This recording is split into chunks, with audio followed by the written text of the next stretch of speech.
بادشاہ کو کہا گیا کہ آپ کے مذہب کے بارے میں یہ لوگ برا بھلا کہتے، نجاشی بادشاہ کو غصہ آ گیا،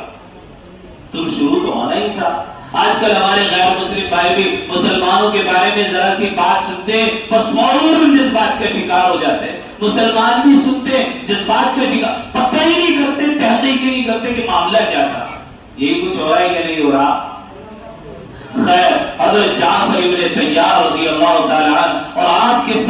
سارے ساتھیوں کو بادشاہ نے طلب کیا اور آنے کے بعد کہا، کیا کہتے ہو عیسیٰ ابن مریم کے بارے میں، ہمارے مذہب کے بارے میں تمہارا کیا عقیدہ ہے؟ اللہ اکبر، کیا ترجمانی کی حضرت جعفر ابن طیار نے کہا، قال انی عبد اللہ آتانی الکتاب وجعلنی نبیا وجعلنی مبارکا اینما کنت واوصانی بالصلاة والزکاة ما دمت حیا،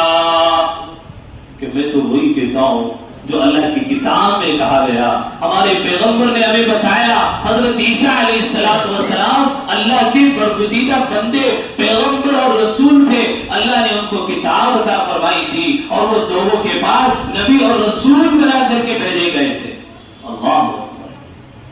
اس نجاشی بادشاہ نے یہ بات سنی، اس کی جو کیفیت ہوئی قرآن کی تلاوت سننے کے بعد، بس مجھے تو واضح کرنا تھا، اللہ نے اس کیفیت کو بھی قرآن میں بیان کیا۔ وَإِذَا سَمِعُوا مَا أُنزِلَ إِلَى الرَّسُولِ تَرَىٰ أَعْيُنَهُمْ تَفِيضُ مِنَ الدَّمْعِ مِمَّا عَرَفُوا مِنَ الْحَقِّ يَقُولُونَ رَبَّنَا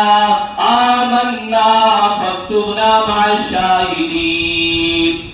اے نوجوانوں، جو تم نے قرآن مجھے سنایا اور آپ کے رب نے آپ کی طرف جو قرآن نازل کیا، فَاكْتُبْنَا مَعَ الشَّاهِدِينَ يَقُولُونَ رَبَّنَا آمَنَّا،